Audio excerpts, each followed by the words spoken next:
family to suck blood. Lie. In the name of Jesus, I cast you out. I'm not going anywhere. I have legal rights. She's my beloved. Out! Have you ever wanted something so bad from God and you prayed for it, you fasted for it, you waited for it, you sowed for it, and then when it happens, it's as if everything just paused. Like that blessing becomes a problem, and it seems like the blessing hinders you from maintaining your relationship with God.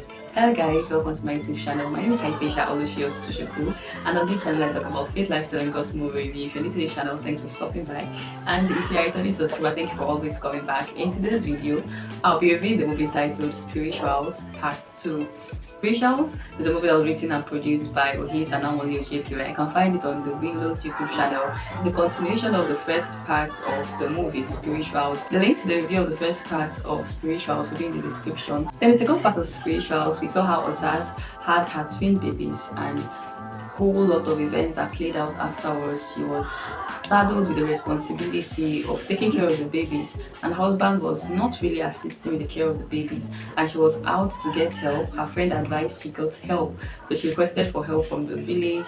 Help came and things began to go sour in her home. Shout out to the producers and the entire cast and crew of the movie Spirituals. One of the things that stood out for me in the movie Spirituals was how the acting was so real, and how that while watching the movie I could feel it that this is not just a movie, this is a message and the wake-up call to every believer who has once requested something from God, gotten it, and then backslided, or to every believer who has become a part-time Christian, to every believer who is beginning to relax and forget that life is spiritual. There are several scenes that stood out for me in the movie. One of them was the scene where Osas finally went to visit Pastor Amoli after pushing it off for a long time. So Osas hadn't been in church for a while. Pastor Amoli had been calling her, checking up on her, inviting her to church and encouraging her to be fervent in prayer and not neglect her altar, but Osas wasn't listening. So finally she couldn't take it any longer because things were getting worse at home with her husband and she didn't understand what next to do. So she finally decided to go see Pastor Amoli, and Pastor Amoli was speaking to her. And that conversation, Pastor Amoli made some statements, and one of the things she said that stood out for me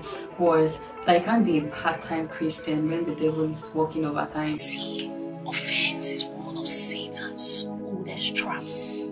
Leaving church because of offense is like drinking poison and expecting someone else to die. The devil doesn't just want you angry. He wants to disconnect you from where your oil flows. If Jesus was offended, there will be no cross. Isaiah 53 verse 3. He is despised and rejected by men, a man of sorrows and acquainted with grief.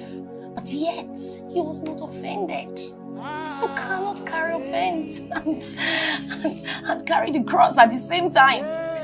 It doesn't add up. While it's very good to go for marriage counseling or to seek counsel when your marriage isn't doing well or your relationship isn't going as you planned it to be, or to go for therapy and all of that, I feel like where Osas missed it was that she looked everywhere else for help except from God. She forgot in a hurry how God had helped her gain victory over the witches in her mother's house, and she finally conceived and gave birth. She forgot the battle that went into that, and it was like she relaxed and became confident in her flesh. So when things stopped going well in her home, she forgot to go back to God, the same God who had helped her in the past, the same God who instituted marriage, the same God who I believe called her and her husband into the union of marriage. She didn't go back to God. She sought for means to salvage the situation everywhere else except in God. Again, we're reminded in Spirituals Part 2 that life is spiritual and things don't just happen. Things are orchestrated in the realm of the spirit, and if you decide to live your life casually, you become a casualty in the journey of life. Osas felt so relaxed and comfortable in her flesh and was so insensitive in the spirit to perceive that she was living with a ghost. Because she needed help, when help came, she relinquished total care of her babies to the help, and that resulted in the death of one of her babies. The devil struck Osase's home and killed her first baby. But I liked that when he struck the second time and killed the second baby, her husband stood up and said no way.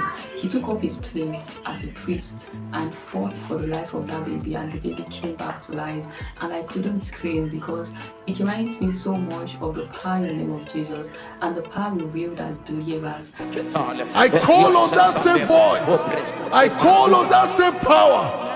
If he that raised Jesus from the dead dwells in me, him also he will quicken my mortal body.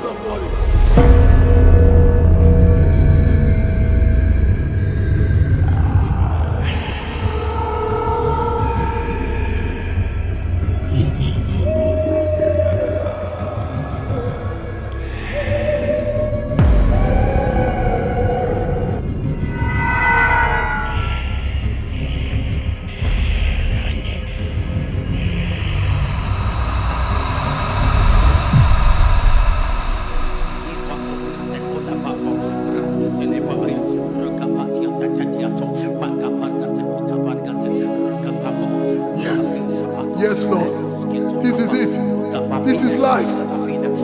What was dead is alive. Okay guys, thanks for watching this video. If you haven't subscribed to my YouTube channel yet, please do. So also like this video. If you've watched Spiritual Sparks, so I'd love to read your comments. What stood out for you in the movie? If you haven't watched the movie yet, what stood out for you in this review?